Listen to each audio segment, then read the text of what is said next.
Bismillahirrahmanirrahim. Assalamualaikum warahmatullahi wabarakatuh. Alhamdulillahirrahmanirrahim. Saya panjatkan puji serta syukur kehadirat Allah Subhanahu wa Ta'ala karena atas rahmat dan hidayahnya sehingga pada hari ini saya dapat menyampaikan materi pembahasan mengenai emosi dan suspensi. Dan kepada yang terhormat, Bapak APT Gita Cahya Eka Dharma SPM MSI, selaku dosen mata kuliah Farmasi Fisika 2 yang telah memberikan kesempatan kepada saya, Lailatul Hadawiyah, untuk dapat menyelesaikan tugas materi mengenai emosi dan suspensi.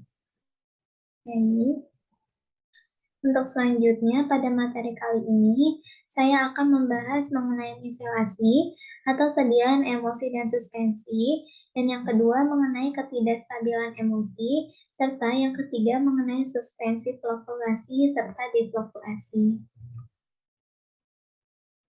Untuk pengertian miscelasi sendiri merupakan pengertian dari misel, yaitu agregat yang terdiri dari beberapa molekul surfaktan yang terbentuk sebagai hasil interaksi termodinamik antara pelarut terutama air dengan molekul hidrofobik. Sehingga nantinya miscelasi dapat terjadi akibat dari interaksi hidrofobik yang akan menolak atau menjauhkan ekor hidrokarbon dari surfaktan terhadap air serta menghasilkan agresi. Sedangkan untuk bagian kepala yang hidrofilik akan tetap berkontak langsung dengan air. Berikut merupakan contoh dari terjadinya reaksi miscelasi.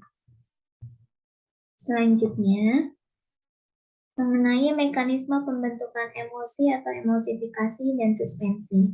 Emosifikasi terbagi menjadi dua, yaitu disrupsi dan stabilisasi. Untuk disrupsi merupakan pemecahan fase minyak menjadi globul-globul kecil sehingga fase terdispersi akan lebih mudah terdispersi dalam fase terpendispersi. Yang kedua mengenai stabilisasi yang merupakan globul-globul terdispersi dalam medium pendispersi yang dapat menggunakan emulgator serta bahan pengental.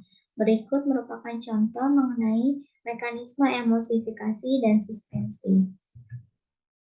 Selanjutnya, untuk materi ketidakstabilan emosi ini dapat terjadi karena beberapa faktor, yaitu faktor yang pertama mengenai fluktuasi, merupakan peristiwa terbentuknya kelompok-kelompok globul yang posisinya tidak beraturan di dalam emosi, sehingga nantinya terjadi karena adanya energi bebas permukaan. Yang kedua, mengenai creaming, yang merupakan proses terjadi lapisan-lapisan konsentrasi yang berbeda di dalam suatu emosi. Lapisan konsentrasi yang paling tepat akan berada di sebelah atas atau bawah tergantung dengan bobot jenis terdispersi karena adanya pengaruh gravitasi. Dan yang ketiga itu mengenai koalesen dan demulsifikasi yang merupakan peristiwa yang disebabkan adanya energi bebas permukaan dan ketidaksempurnaan pelapisan globul.